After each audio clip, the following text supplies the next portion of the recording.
I quote there one of Rupert Murdoch's Australian executives who once said to me that British journalism is the best in the world and the worst in the world, and it's sometimes in the same edition.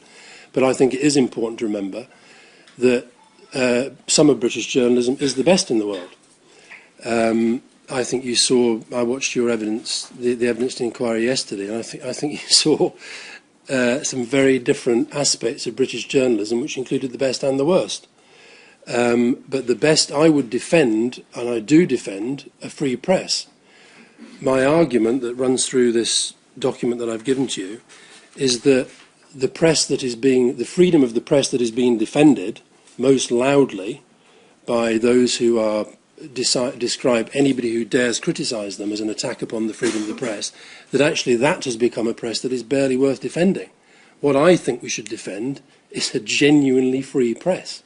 And at the moment, I think we have a press that has just become, frankly, putrid in many of its elements. And let me emphasise, not all journalists and not all titles. And the terrible thing that has happened since I suppose I was at the final, I was at the point at which the culture was changing, without a doubt.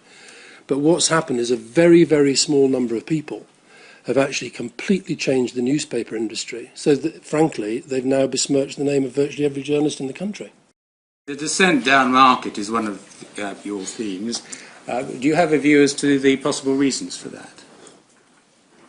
I think it is, as I say on the page before, that newspaper groups are operating in a ferociously competitive marketplace. The advent of 24/7 news and the internet have forced them to adapt from what they were. If you even take these proceedings, people are able to watch it live on your own website. There are hundreds of thousands of tweets being put out about people's evidence as it is given. That means that when you come to tomorrow and the newspapers, they're behind the curve.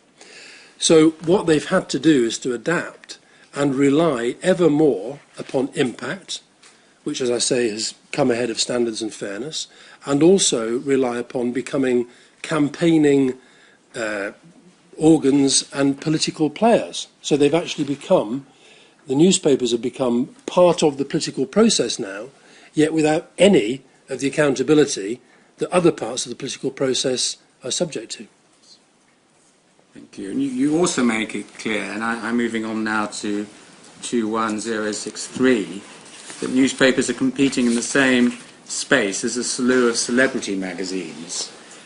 Perhaps the ramifications of that are fairly obvious, but in your own words, Mr. Campbell, what is the result of that? Well, the celebrity culture has taken a pretty fierce grip on virtually all of the media, not just the newspapers, but television as well. And they're in this kind of bizarre symbiotic relationship where the sort of reality TV programs and the soaps and the pop idols and the X Factors create the celebrities, which then become the sort of staple diet for the newspapers and the magazines. And these magazines have been incredibly successful. As Mr. McMullen said yesterday, they're feeding a public desire and demand for this obsession with celebrity, and that's forced the newspapers, I think, to set themselves in direct competition with them. I don't blame them for that. I mean, the newspapers, they're businesses. They're trying to stay alive in very difficult competitive circumstances, but it does mean that the whole of the media, I think, has moved substantially down market.